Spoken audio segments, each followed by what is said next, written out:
Welcome to our community. Susie Thomas with you this morning. Every once in a while, we like to help folks who are working on a cause.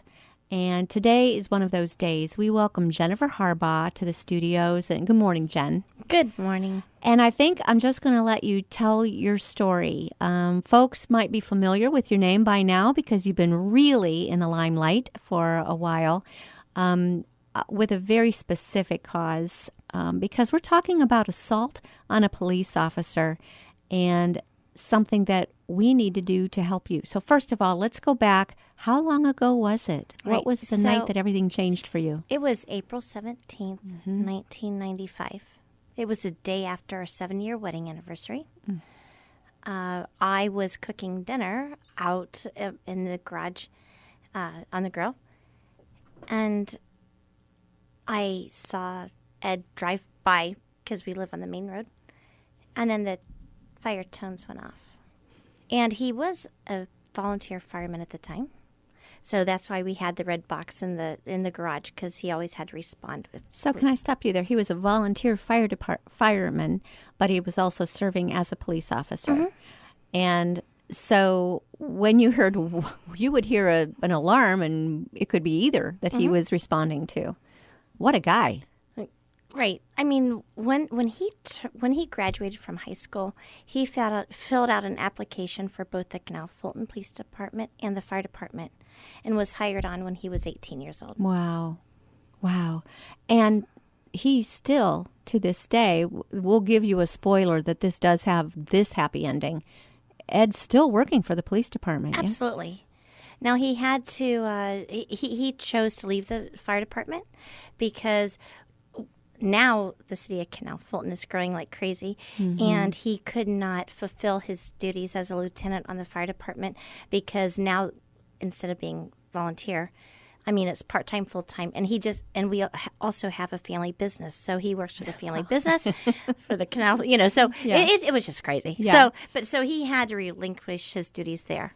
So day after your 7th anniversary, and you've got 2 little ones at the time. 2 and 6. 2 and 6. And you see him responding to a police call, and then you hear the fireman getting called. What was your reaction to that? Well, it happens, but the dispatcher was speaking so quickly, I couldn't make out what she was saying.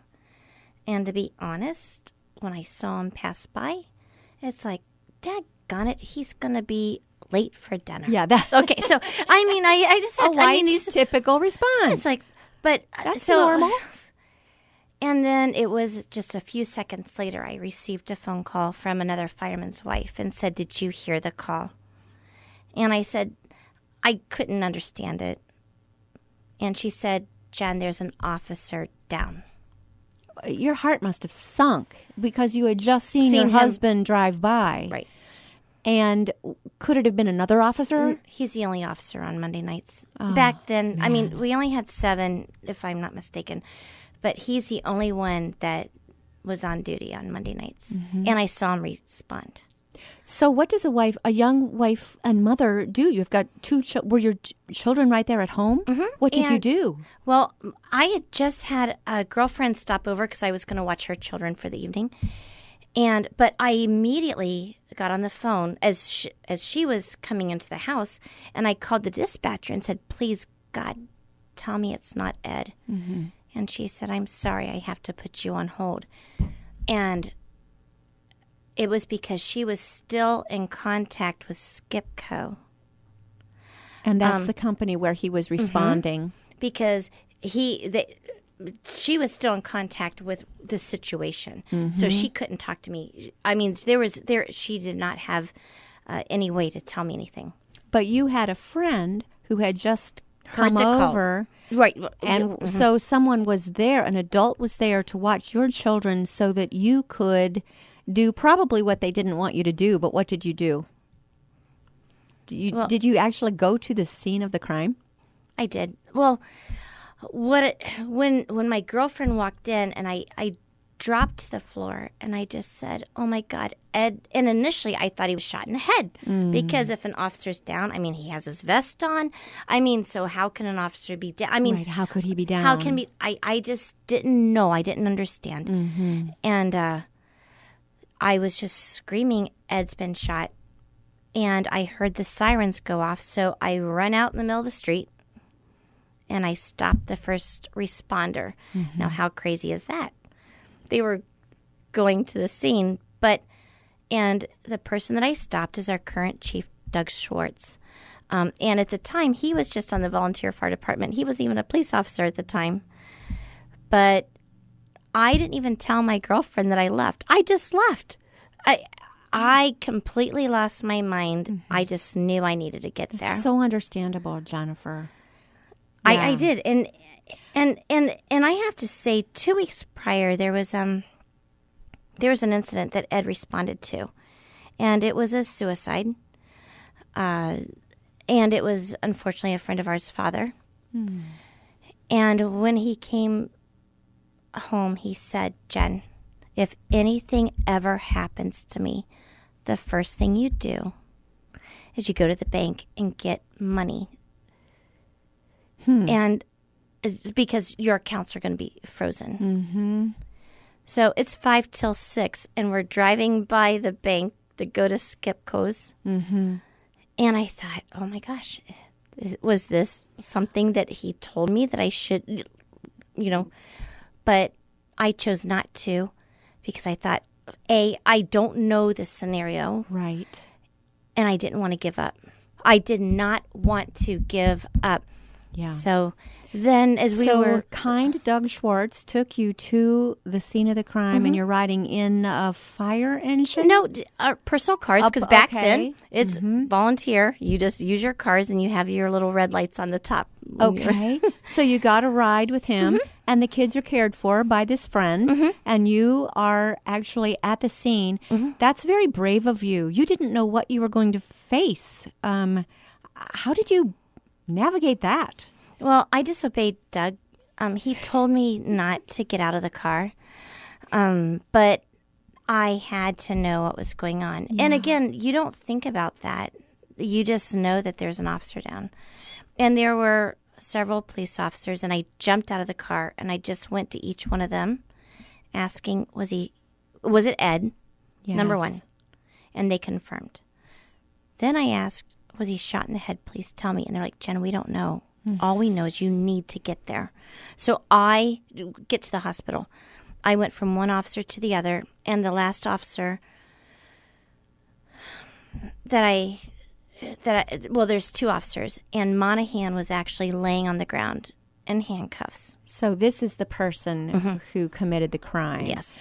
Ed, at this point, was at the hospital? No, as we were pulling in, he was getting out of, the ambulance was pulling out. Okay. So I was there within a few minutes of the whole incident.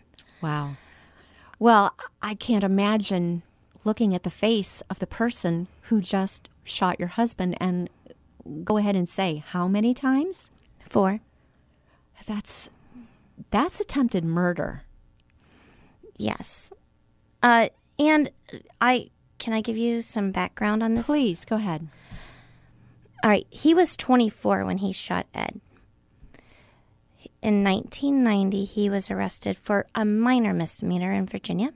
1991, he was arrested for theft in Texas. 1993, arrested for grand theft in Colorado. And he's also a suspect in murdering an entire family in California, but they could never prove it, so that's not on his record. That's only what we know of. Who knows what else? By the time that he was 24? Okay, what was taking him to that company at that? Why was Ed called where he was called? Well, his car had been repoed, and he had called Skip and asked if he can come get his property. And Skip said yes, but they hadn't done the inventory, so Skip went to look in his car to see what the inventory was. And there was a loaded AK-47 Chinese assault rifle in the back of the trunk. So and they find guns. I mean, and people are allowed to have guns, but they always run a background check. Right. And when they ran the background check, they found that he had a warrant for writing a bad check for $2,500. So that's why Ed was called to arrest him for writing a bad check. That's it. He would have spent the night in jail. So he was just approached to be arrested for this, and I don't know what level of crime that is. Misdemeanor overnight. Misdemeanor overnight. But what happened? How did things go so south? There was an altercation between him and my husband, and when he was in the Texas State Pen, he learned how to disarm a police officer. And so he actually stole my husband's gun and shot him 4 times. The first time was within 3 feet. The 4th time was within 6 feet. So he was shot 4 times within a 6 feet That's perimeter. pretty much point blank. That concerns me. This is a bunny trail, but how concerning is it that people learn how to disarm a police officer when they're supposed to be being in a correctional institute to get them straightened out? Instead, you're learning how to commit worse crimes. Because that's what the inmates do. Wow. Okay. More prison ministry needed. Yes. We can't do too much prison ministry. Wow. That's mind-bending. So he, though, was disarmed at this point, meaning, is it Moynihan? Right. He disarmed my husband. The first shot was to his heart, to his chest, and that was within 3 feet. Ed went to run because he didn't have a gun. Right. The second shot was in his leg, and it was the other night when he was telling this story, and he doesn't speak about it very often. Right. But he said when that bullet went into his leg, his pants just blew up. It was like a poof. The third shot was to his arm, and that's what did most damage. It blew away 2 inches of bone, and it severed his artery. The fourth shot, it went to his back, and that went through a soft spot in the Kevlar, and that bullet still lodged between his lung and his heart. And that threw him over one of the cars in one of the lots. And when he fell, it broke his radio, so he didn't have any communication whatsoever. My. And so then what he did, because he thought he's going to come finish me off, and he went ahead and crawled under a car. So he would have to get under the car if he was going to shoot him in the head, because that's what he thought was going to happen. Fortunately, Skip did not get hurt, but Skip was in Monahan's blind spot.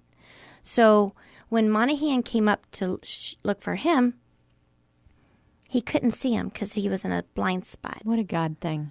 I know. And Skip, and if it would not have been for Skip being there, because Ed said when he heard footsteps, he thought it was Monahan, and it wasn't. It was Skip, and Skip was able to hold his arm together and assist to stop the bleeding until paramedics got there. So thanks to Skip, he was the one who was able to call so that they knew this crime had happened. Otherwise, because Ed's radio had been smashed when he fell. Yep. He didn't have any communication at all. My goodness. Okay. So they got there pretty quickly, it sounds like.